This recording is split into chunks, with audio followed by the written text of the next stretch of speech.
Hello and welcome to a brand new episode of Neon Ghost's Ghost Hour, your pop culture podcast. My name is Benjamin Fiege, and today I have another special guest for you. The music of this fascinating Moroccan singer and songwriter mixes elements from Arabia and Africa with soul, jazz, and electronica. Modern music meets traditional sounds. I talked with about her upcoming show in Germany, but also about her love for architecture and its impact on her music, her thoughts on the term world music and cultural appropriation, and the rise of African music in general. So, sit back and enjoy the show. If you like what you hear, hit the subscribe button and recommend us to your friends and family, and if not, to your worst enemies.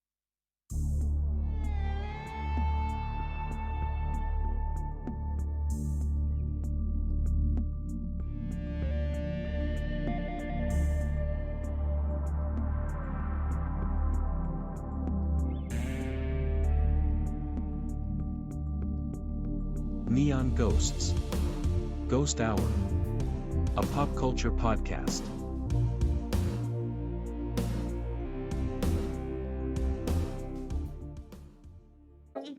Hi, how are you? I'm fine. How are you? I'm fine too. Thanks for your time. Very, very good that we could arrange that so on short notice. Thank you. Where are you? Actually, I'm in Paris. I'm home. I read a bit through your biography. Very interesting. What was the decisive factor that us both are not sitting down here talking about the latest building that you designed, but about music? Yeah, so you are well informed. I have indeed had some architecture studies for 6 years in Rabat, and I was already practicing not music but singing, mostly covers in the first time, and then starting from 2005 I started launching my first singles and then album. So yeah, we can say that architecture is still part of me. I think anyways it has opened my mind and geometrically, and also that it gave me a larger perception of space, and space is not only a visible space, it's only a sensitive space and musical space, sensorial. I don't know if we say sensorial. Yes, we say sensorial in a way that I think I'm using this consciously or unconsciously in building my songs and building my albums through writing, but also giving and putting space between words, instruments, melodies, textures. I cannot prove that, but I'm sure that architecture is still working with me, for me, and yes, and serving me and serving my music. Mm-hmm. So that was really like a plan A for a time, or was there always the idea, no, I'm gonna do my music, but this is something I can maybe fall back onto? Actually, music has never been a plan. No A, no B. Simply because I had no models during my childhood and teenage time, because I loved singing since the very first time I was singing. I was 5, 7 years old, and never could imagine that this could be a job or a profession or a future. And actually, I was even not sad about that, because it was absolutely not envisageable. It was just not imaginable. So I had to do studies to live well and to learn and work. But then, so I started architecture. That was not also neither a plan A or B. I just had to make serious studies to assure my future. And I was ready to do any studies and still loving music and singing covers. And that was enough for me, actually. And so architecture was a good plan. And then music just took me through years, little by little. And I started believing that, yeah, why not? I could also write my own lyrics and maybe imagine my own melodies, because it wasn't, from a time, it wasn't enough anymore to sing covers and because I could not identify myself to other lyrics from other people, also for the rhythmics and everything. So somehow I just felt that I need to say, to give actually my music, which is kind of my ID card, but audio ID card. And I felt there is something hidden inside of me, and that now it has just to be released or released. So yes, it happened like that. And finally music take me, and thanks to music, because and yeah, sometimes the plans, the A plans are hidden somewhere. Sometimes maybe we don't decide the plan, but the plan is already there, and we just have to walk freely, and always be open and listen to the opportunities and the small things that happen, and small encounters also that happen, and that open a bigger space and a bigger way to walk on. Mhm. Were there any architects you looked up to back then that were like some that fascinated you? Frank Lloyd Wright. Mhm. Frank Lloyd Wright was one of my favorites, and for this reason, I choose as my, comment on dit, my architecture atelier, depending on this architecture, which is sens espace, senses and space, and which is really related to nature, in the respect of nature. So yes, that was actually at that time my guide to follow. Now you tour a lot worldwide. What was the nicest venue from an architectural standpoint that you ever played in? There were a few, but if I remember, yes, the Philharmonie in Luxembourg, not in Luxembourg. Yes, in Luxembourg. Yes, Philharmonie in Luxembourg, the Elbe Philharmonie, of course, in Hamburg. We played in a very beautiful venue, which I don't really remember the name, but it was in India, in Udaipur World Music Festival, which was in a kind of palace on a small island. And this city is surrounded by lakes, and there are small palaces in the lakes, so you have to cross with the boat, and it was absolutely fantastic. What more? Yes, we played in a very interesting, it was a museum in, let me see, in Estonia. In Estonia, and it was a museum which is, you just see a small part, like a rock, which is gray rock, and everything is under. It was absolutely fascinating. Yes, very, very, very powerful. Yeah, but lately I think, yes, Elbe Philharmonie, which we played like 2 or 3 times, I guess, and lately in March, I guess, March last year. It's very, very smart building, not only beautiful and well situated, but very smart, and really conceived each thing with the other, with music. And the hotel was also there. And I remember this album we are going to play in June in Kaiserslautern. Actually, we decided to record it, and we were just finished playing in the oldest album in Elbe Philharmonie, and after the concert we went to the swimming pool, which was still open.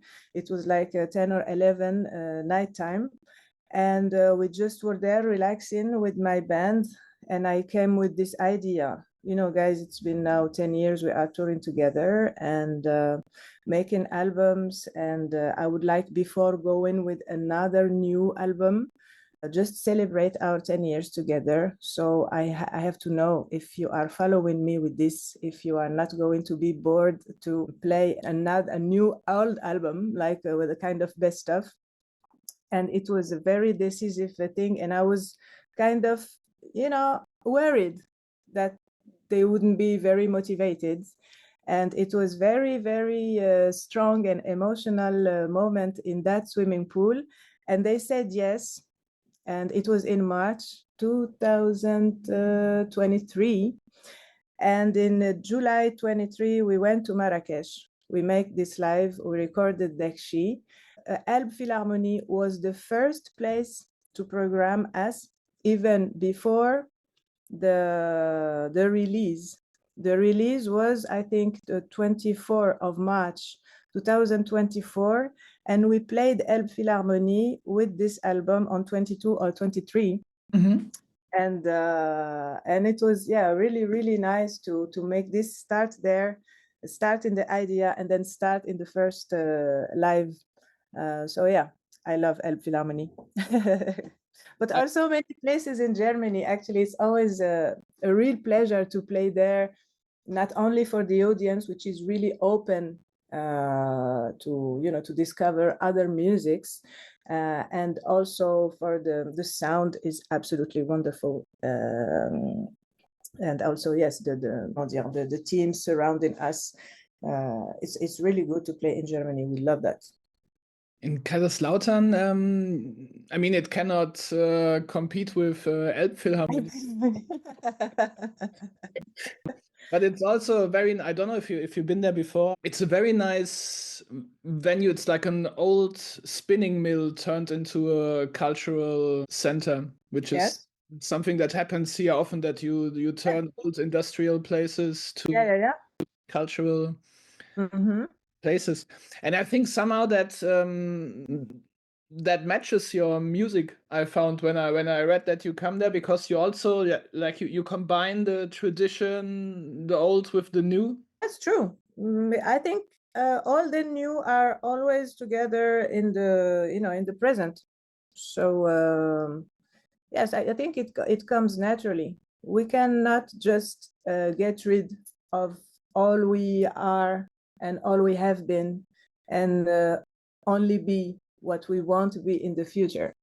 I think the present is a beautiful combination and inevitable, actually. So we have to assume it and to give it the more justice we can, and to serve its truth. So yeah, and I really love this kind of venues, because they have had different lives and different energies and different stories. It's soulful places. I really don't know certain venue, but and I never go check before going because it's always a part of the magic, or not, to discover just when we arrive. Yeah, it's better. You yourself grew up in Casablanca and Marrakesh, I read. How did that shape your music? Are those two places completely different? How does one have to imagine those two places? One a bit more urban, one a bit more traditional?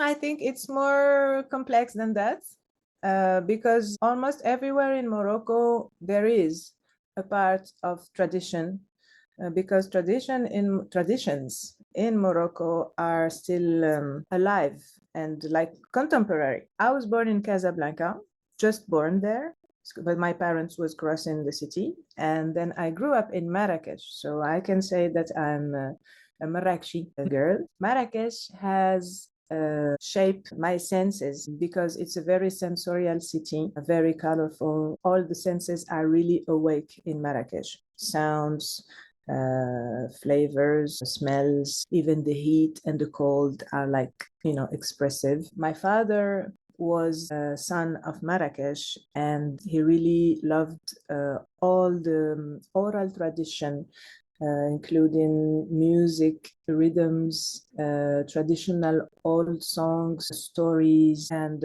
also he was not a painter, but it was not his job. But he was really, really talented, and he, you can see this is his piece. I don't know if you can see it. Oh yeah.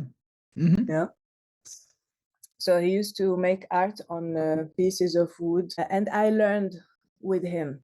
the love of rhythm, the love of sounds, the love of matières, of matters, because his work was made with natural pigments on wood. So all this gave me a big interest in touching, smelling, imagining, and mixing senses together.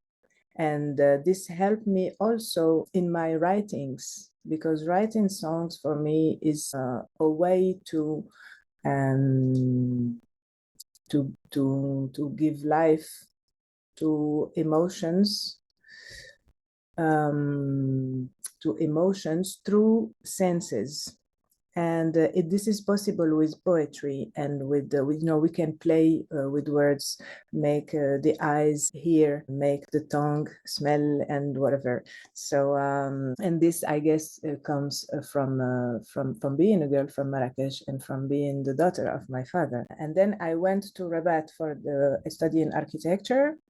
And then I based myself in Casablanca, which is a very different city, very big, mixed with a lot of kind of architectures, colonial architectures. Casablanca is not a very old city. It's a city from 1907, since the arrival of France protectorate. So it has like a newer soul, but still all people from all the cities in Morocco come to Casablanca to find works. Like it's kind of Paris or New York, not in the same proportion, obviously, but and everybody, all the people that are in Casablanca, they are Bedawi, they are Casablanca, no matter where they come from. So there is this kind of strong feeling of being a citizen of that very urban city. Very hard also, but there is the ocean in Casablanca. And the ocean gave me another dimension, which I did never have in Marrakesh. The ocean gave me really something new, a breadth, a more horizon, a wider horizon, and also offered me a new relationship with water. And that also, I guess, plays a role in the way I feel and think and write my songs and music. And then Paris. That was the departure for me to go play in so many other countries in Europe and in the world, always from Paris, because my band has always been based here. So I was going back and forth from Casablanca to Paris, and then from Paris to Germany, to Switzerland, and whatever. So yes, Marrakesh, essentially for the roots, for the most important things, it's how I feel things and how I see things. And then Casablanca gave me the courage, because you have to make your thing in Casablanca. You cannot just sleep in the sun and listen to music and smell flowers. So I think Casablanca gave me this strength to be able to do my thing and not to wait for anybody else to help or whatever. And then Paris opened the doors of the rest of the world. Mm-hmm.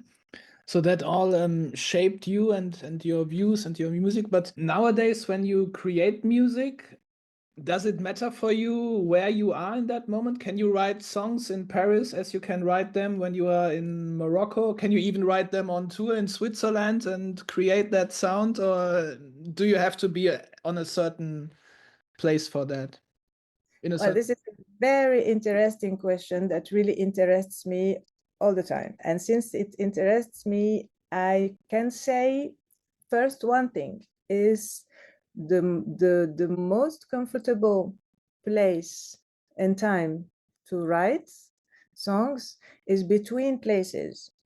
Mm-hmm. Like in the plane or the train. And I tried to find an explanation for that. And I guess it's probably because you are neither in a city or a country, neither in the other one, not yet.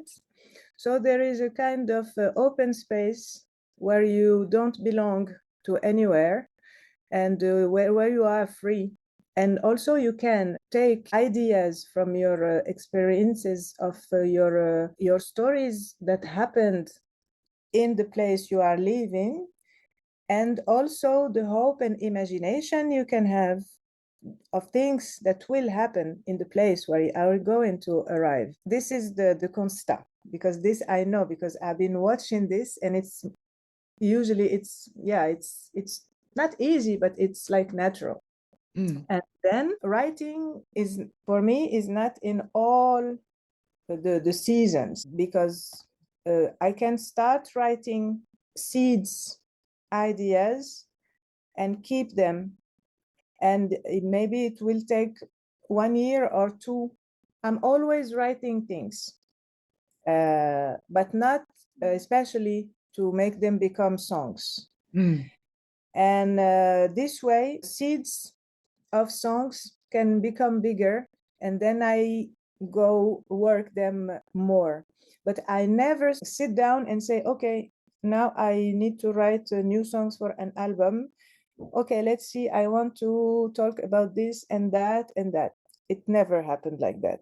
And I think that all the songs that are part from a same album simply describe in a way or another what I am, who I am in that period of time. That can be 1 year or 2 or 3, until the next album. Even if I do want to treat this or that subject, but usually globally, I write what I feel, what I do experiment, what touches me, with the images, with metaphoric forms, and using senses, and also playing with words, because I really enjoy writing in Moroccan dialect, Darija, which is very playful, and it's possible to play with words, since they can have different meanings, and also to try to bring back old expressions and old words I used to hear from my grandmothers and really old people when I was young, especially in Marrakesh, that has a big tradition of orality since always. And j'ai perdu le fil. I lost the comment dire, the vibe.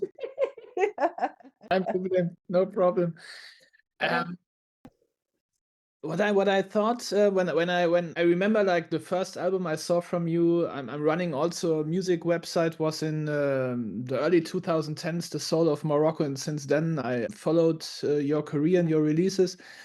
And I often see your music here in Europe or in Germany, also in record stores or on music platforms, marketed with the label World Music, which I think is, in a way, a lazy attempt to categorize something where there's maybe not a huge market yet here already existing.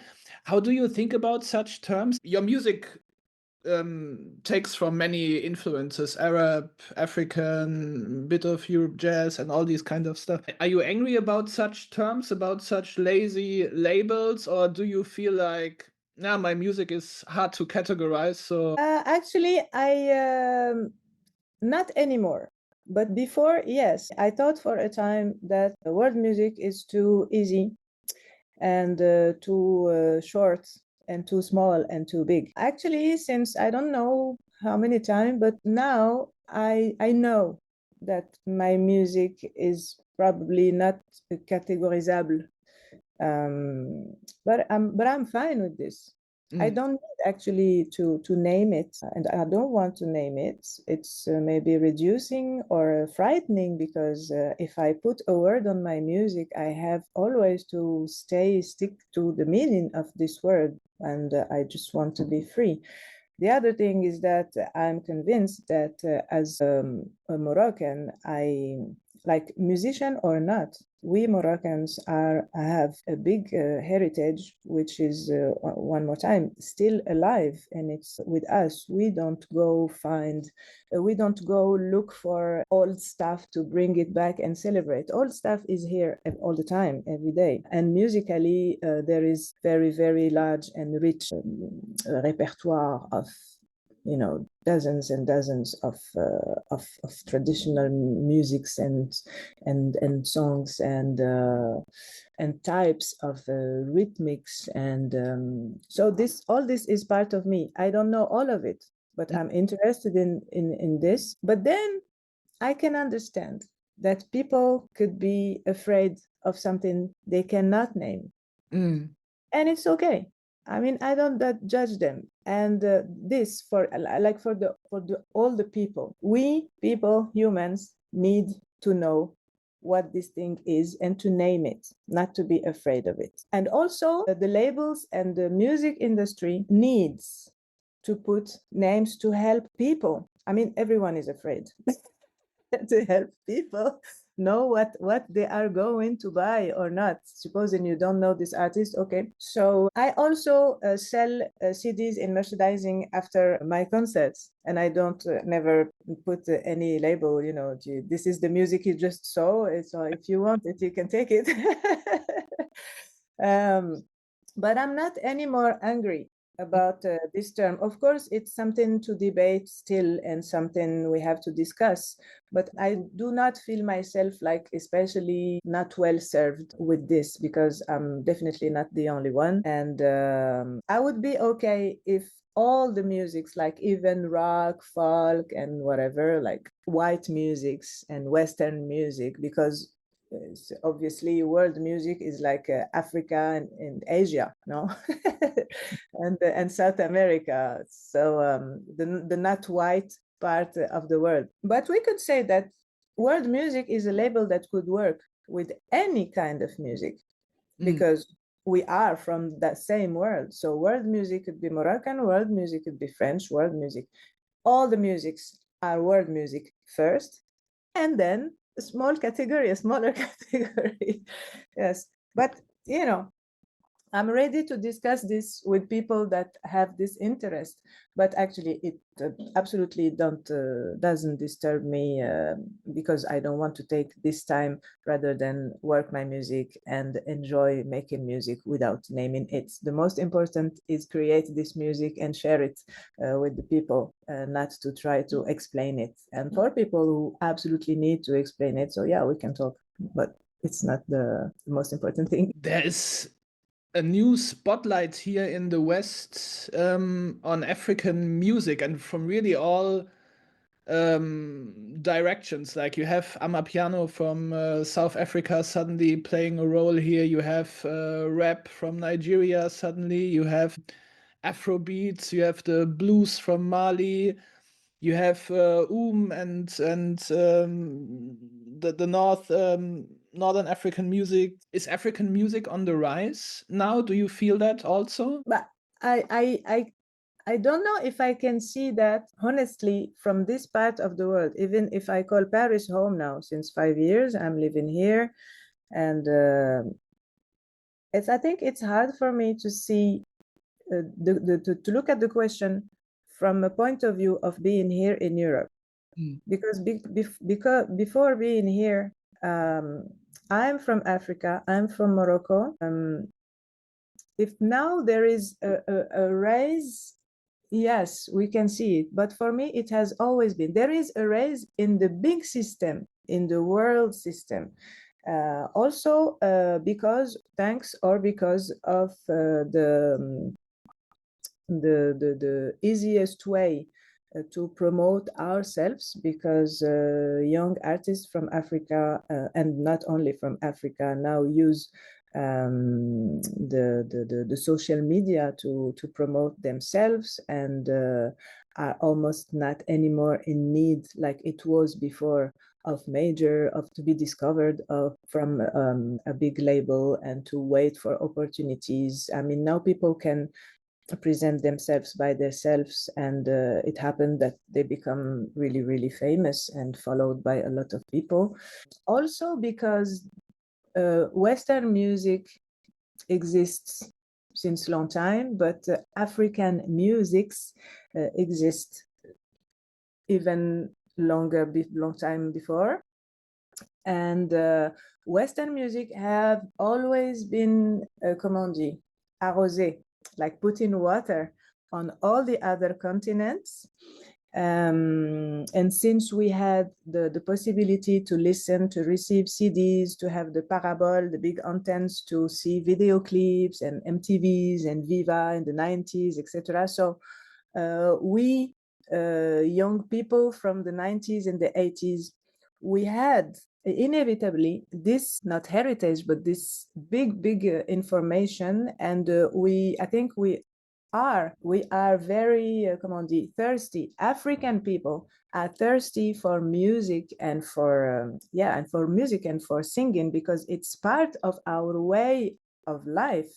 It's not only about entertainment or so I think we have absorbed a lot of Western music, and came a time that now we know that we enjoy our own music and also the way Western musicians play their music. And now we are just combining brilliantly, I can see.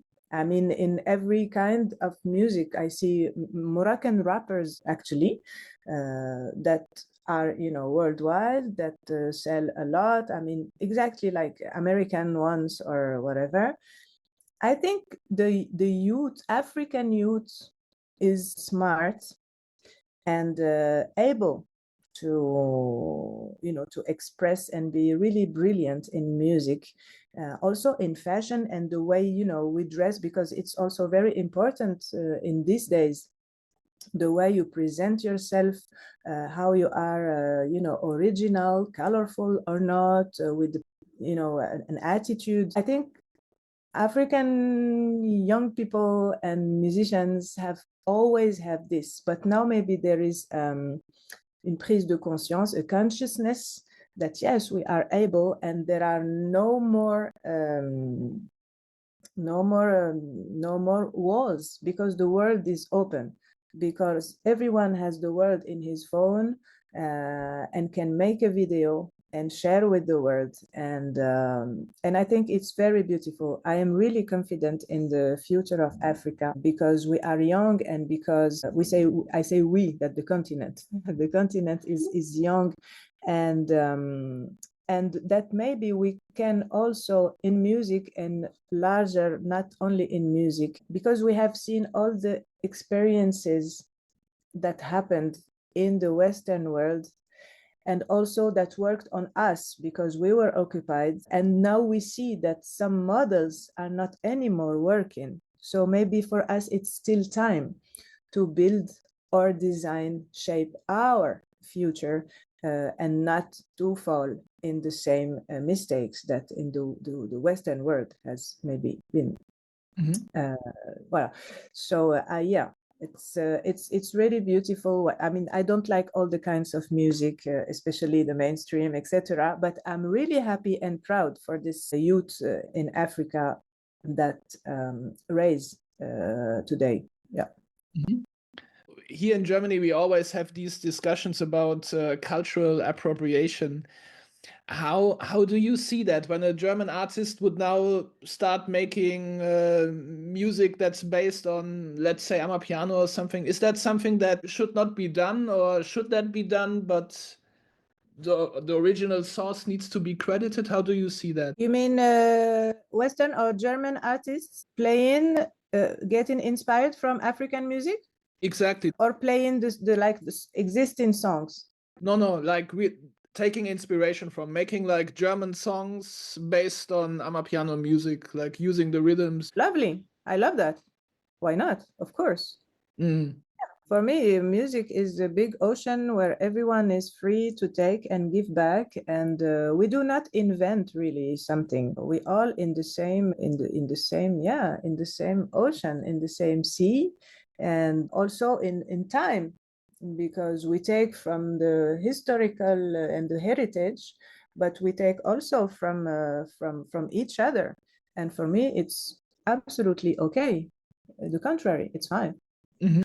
Yeah. So the line would be, because you asked, like taking an original song and Yes, taking an original song, it's another thing. Taking an original song, or maybe, there are also songs from the heritage that are even not registered, okay, for the copyrights. But for me, if we do this, we have to be careful to make it the best way possible.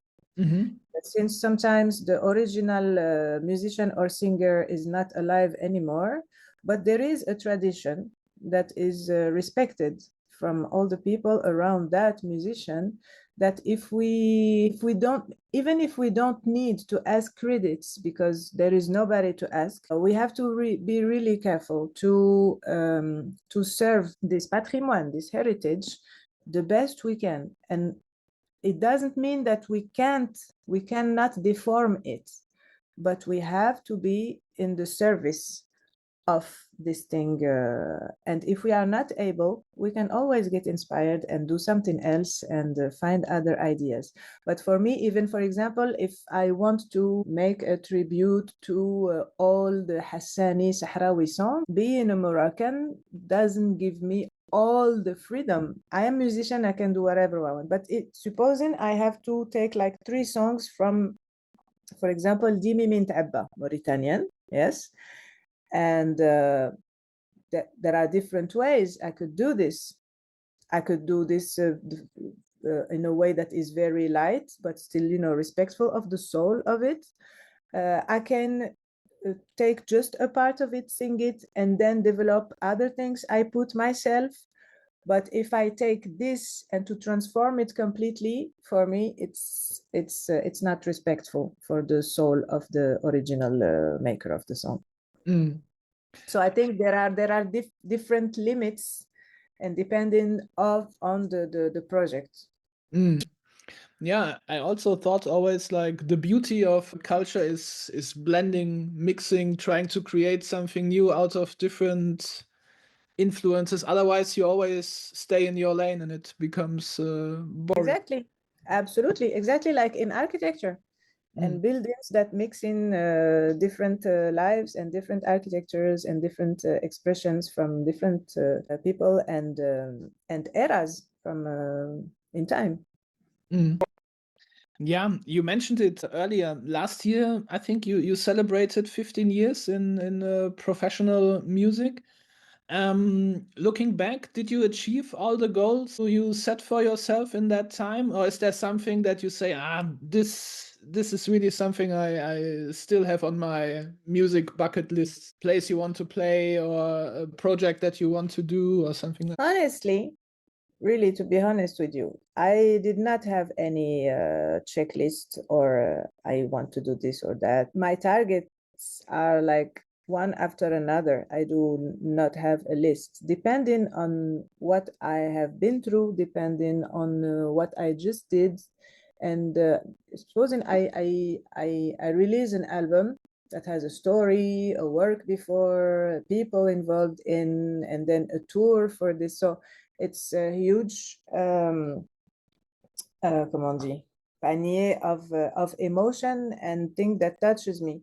So after that, I'm ready to start working in another story. So I'm not in the process of, okay, now I did this, now I still have to do that. And I have never been like that. And for the places I want to play in, I would like to go more in Africa because I'm Moroccan, but I only played in few countries, African countries, of course, Morocco, Algeria, Tunisia, Egypt, Mali, Cote d'Ivoire, and that's it for Africa. I'm not happy about that. I would like to go, that music take me, because all the parts of the world I have discovered, the most beautiful ones was of friends on the gift for music, of music. So I went to few places in holidays in Africa, but I would like to that music makes me go visit other countries, because going with music, it is different. We go with another attitude, and we are welcomed with another attitude, with a special interest for culture and for music. I have never played in the United States. I played in Canada, but never in the United States. Why not? I would like to see New York, but it's always like complicated, so I'm not really in a hurry to go there. And then yes, sorry? Said especially now, probably even more. Yeah. No rush at all. So yes, the most important thing for me is to keep on learning and keep on getting closer to who I am, which is I am always still discovering. And there is nothing more than music that helped me do this work, which is a lifetime work, I guess. And it's step by step. And the more I practice music, the more I write, the more I learn about me, and the more I want to try to be better. Also observing the world, which comes also with the music. And thanks to music, we travel a lot. We see cultures, situations, political situations, and we, of course, we compare, and we build our own opinion in these times that information is really focused on what informators want to be focused on, and are almost imposing to us what we have to know about this or that. I think traveling and seeing people and having its own opinion it's very, very important, and music gives that as well. You mentioned you would like to play in other African countries more also. Like, why did that not happen? Why is it difficult? Is it the language barrier then? You mentioned mostly French-speaking countries that you played in Africa, yeah, like the North. Yeah, maybe. I don't know. Also, I don't have an agent for those areas, and never had any offers or proposition. And I do not prospect myself. And I do not have an agent for that specific area.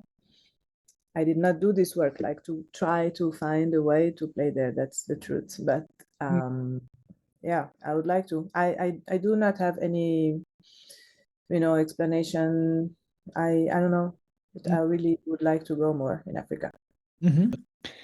Yeah, to celebrate your 15 years, your anniversary, so to speak, you released a best of album, which is not like a normal best of album. It's a live album. Yes, yeah.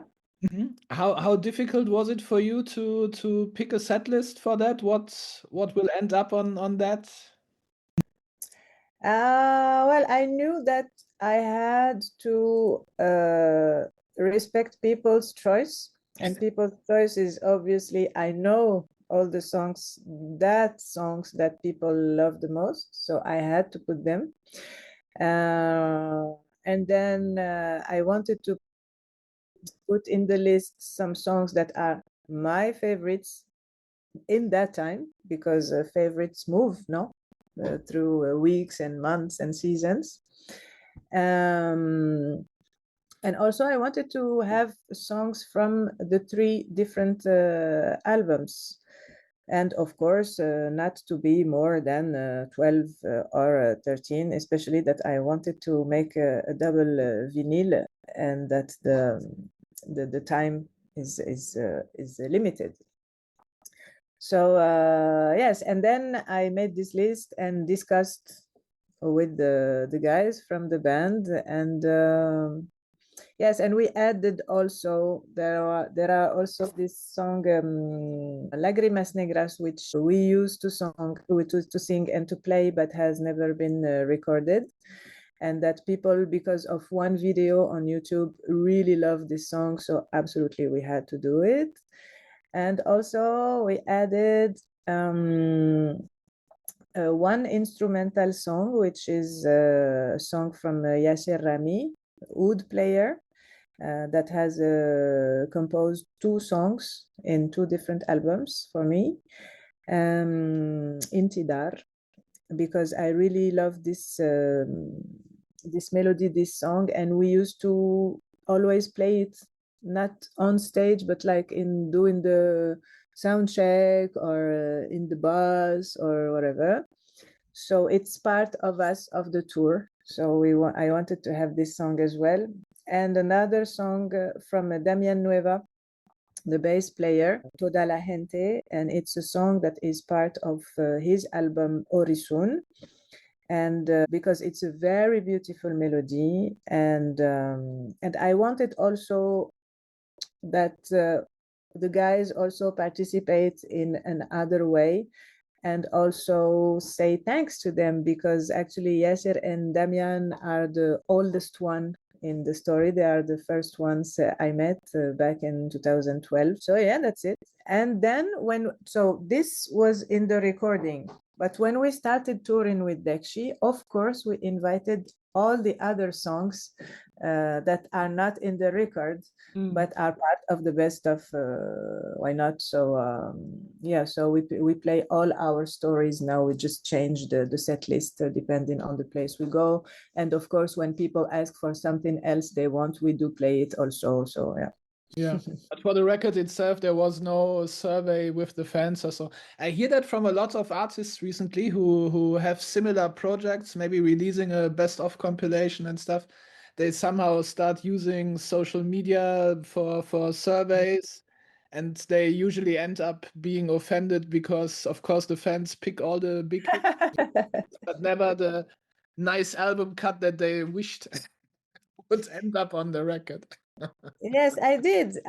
I asked, and they almost answer exactly the same. And I knew already that these like 3 or 4 songs will be in the record. So yeah, but there was not a big difference. Like all the people choose like 3 or 4 songs, especially one, and there 2, 3. Yeah, and the rest was okay. Mm-hmm.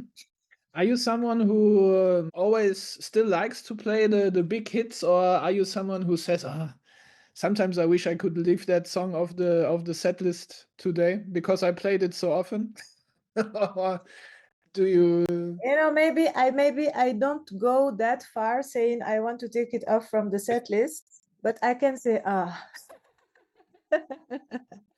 can say but these songs are very, very, have really magical, because even when you are tired of them, you start singing them with the people, with the crowd. This is just incredible.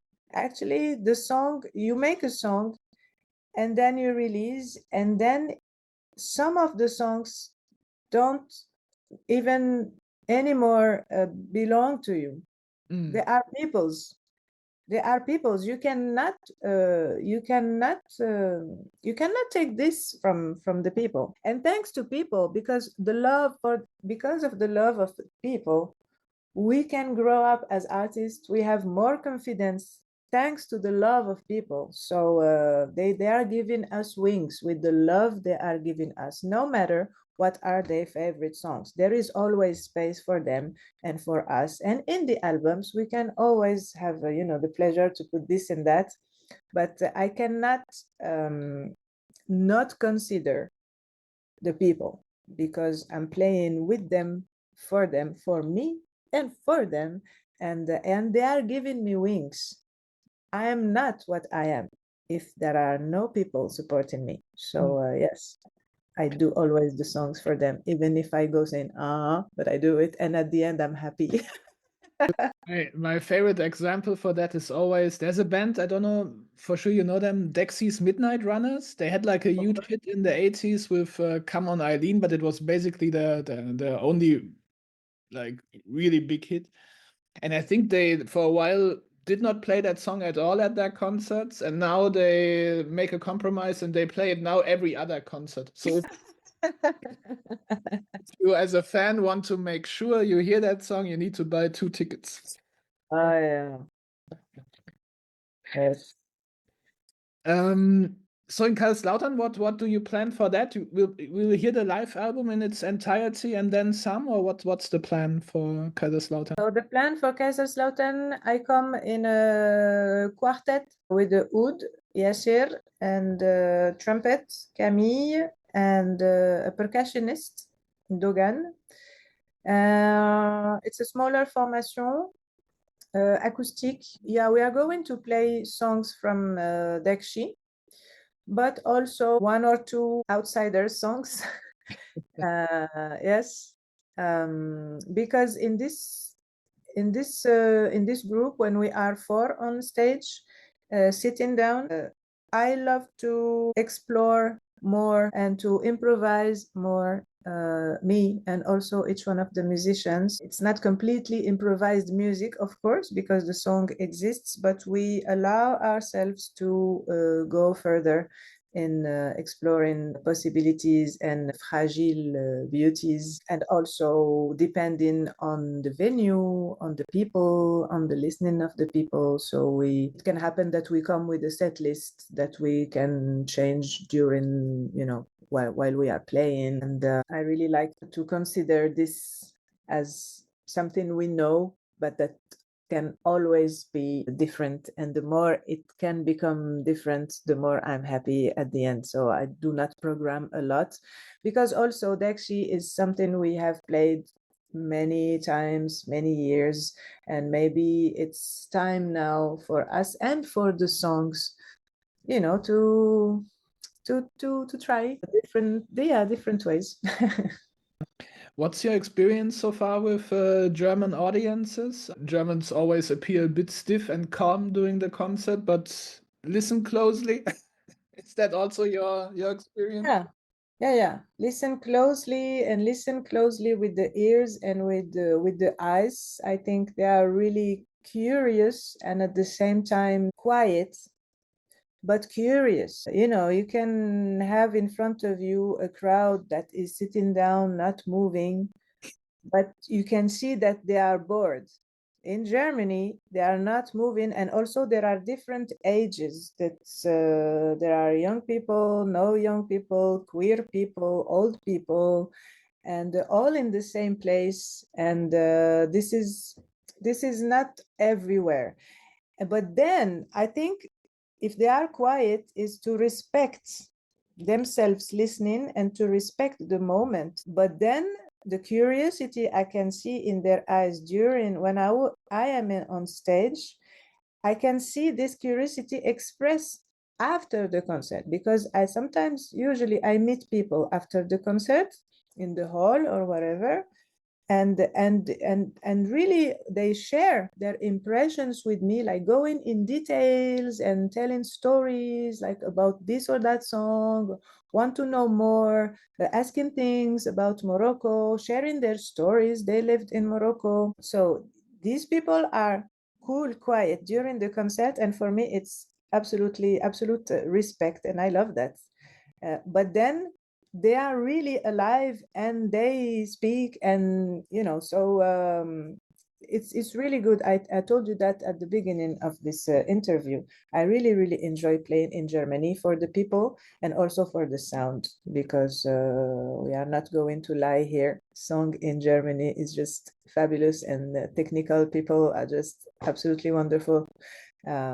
We did never have a bad experience in the sound, and sound is very important. It's the most important thing. Was that a surprise for you the first time you played in Germany, that you think, oh, the audience is totally dead, and in the end they come to you and say, wow, best concert I've ever been to? I don't remember the very first time I played in Germany, but sometimes it's not like that. The example of Köln Philharmonie, we played it many times, like many, 3, 4, 5, I don't remember. I know we have been for each and every, since the Soul of Morocco, and then Zarabi, and then Daba, and then Dekshi. And maybe for one of them, we went 2 times. And it has always been, I don't know if it's Köln or the Philharmonie or the people, but it's very special. It's absolutely not quiet. It's people are here to celebrate, and it's full of people, and they are really happy and really participating since the very first song. Large applause, and also there are Moroccans that come in a few places of, in Germany, like Berlin, Köln, and so yeah, we have this Moroccan crowd also that is very appreciable to see that, yes, they are Moroccan and they do share things with us, with me, and they do understand everything I say, but they also definitely have a German part, because they are also acting like German people. So it's really nice. It's not just about this community of Moroccans that is, only Moroccan, and that it shows. They are German Moroccans, and yeah. Cologne is also Germany's most famous carnival city, so they are a bit more lively than the rest of us. That must be that. Do you have any plans for the time after the now upcoming tour? Is there a new album on the horizon or something? Yes, definitely. I'm actually in, we can call it an off week, because last week I have did the first session of recordings, and I'm going back to the studio next Sunday for another week to record the definitive lead vocals. And I'm very excited. And yeah, I'm working on a new album, which will be a solo album, only with the percussions and vocals. And I'm playing it, all of it. So now I recorded all the percussions, so Moroccan percussions, ta'arija, bendir, qraqab, all these traditional percussions from Marrakesh, and all the backing vocals, which also are some rhythmic parts, since there are no strings, no wings, no other instruments. So yeah, I'm really excited about that. I'm exactly in the middle of this. I'm also a little bit afraid, of course, because I need to sing the best I can next week, and I hope I can do that. But yeah, I'm really happy because this will be, first a new story, new stories, a new and old me, because it's an old me that has till now never showed yet.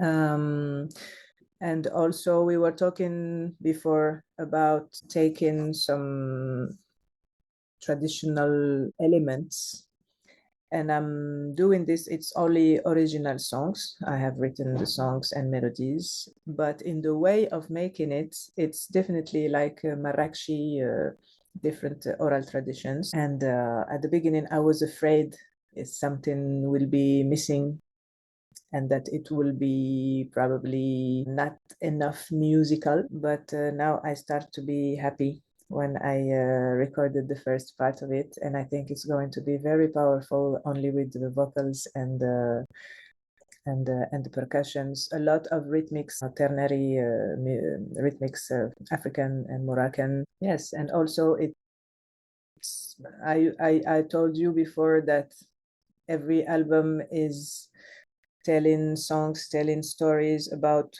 who I am and what I have been since the last album.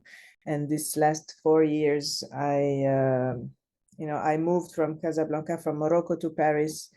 And of course, a lot of things changed, even if I knew Paris. But I can say that my perception of France, of Paris, of the Western world, and also my perception of my hometown and home country and culture is not changed, but you change the point where you are standing, and so you see things differently and you feel things differently. And I think this album will be saying or sounding like this move, this transformation, or I think it's too early to talk about that.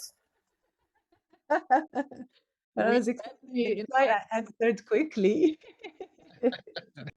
Do you have a time frame when it should be released? Yes, in February. Then Yeah. we have to invite you back to the podcast. Yes, please. I will have a lot of things to tell you about it. Okay. Thank you very much. Looking forward you. to catch you in Kaiserslautern. Yes. Cool. See you soon. Bye-bye. Bye-bye. Thank you. Thank you. Bye. And now a message from our sponsors. The world talks about Africa, but when you want real insights, it crickets. That's why we built Raw Academy. Access in-depth insights from Africa's top entrepreneurs, investors, and industry leaders.